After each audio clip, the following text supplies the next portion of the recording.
Hello everyone, সবাই কেমন আছেন? আশা করি সবাই ভীষণ ভালো আছেন।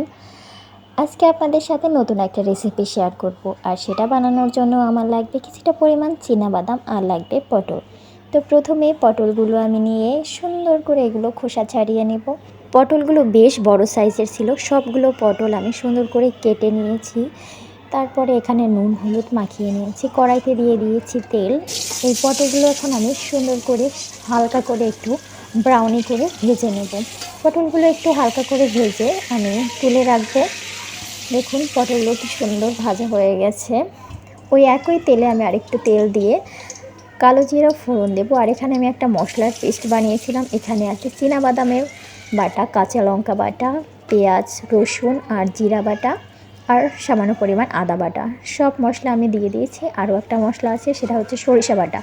এখানে আমি কিছুটা পরিমাণ সরিষা বেটে নিয়েছি। সরিষাটা বেটে এটা ভালো করে ছেঁকে এখন আমি এর ভিতরে দিয়ে দেবো। আর এখানে আমি দিয়েছি সামান্য পরিমাণ হলুদ আর লবণ।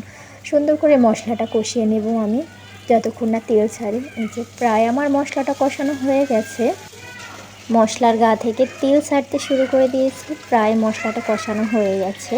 তো মশলাটা আমি সুন্দর করে কষিয়ে নিয়েছি। মশলাটা যত ভালো কষানো হবে রান্নাটাও বেশ ভালো হবে। তো মশলা কষানো হয়ে গেছে, পটলগুলো আমি দিয়ে দিয়েছি আর দিয়ে দিয়েছি সামান্য পরিমাণে জল, কিছুটা পরিমাণ কাঁচা লঙ্কা দিয়ে দেবো আর স্বাদের জন্য সামান্য পরিমাণে চিনি দেবো যাতে টেস্টটা ব্যালেন্স করে, আর সামান্য পরিমাণে সরিষার তেল। তো আমার রান্না প্রায় শেষের দিকে। দেখুন জাস্ট কালারটা কতটা জোস। এই রেসিপিটা আমার ভীষণ ফেভারিট। এটা গরম গরম ভাতে খেতে ভীষণই মজা। এটা হলে আর কিচ্ছু দরকার হবে না। দেখুন জাস্ট কালারটা, মানে জাস্ট ওয়াও।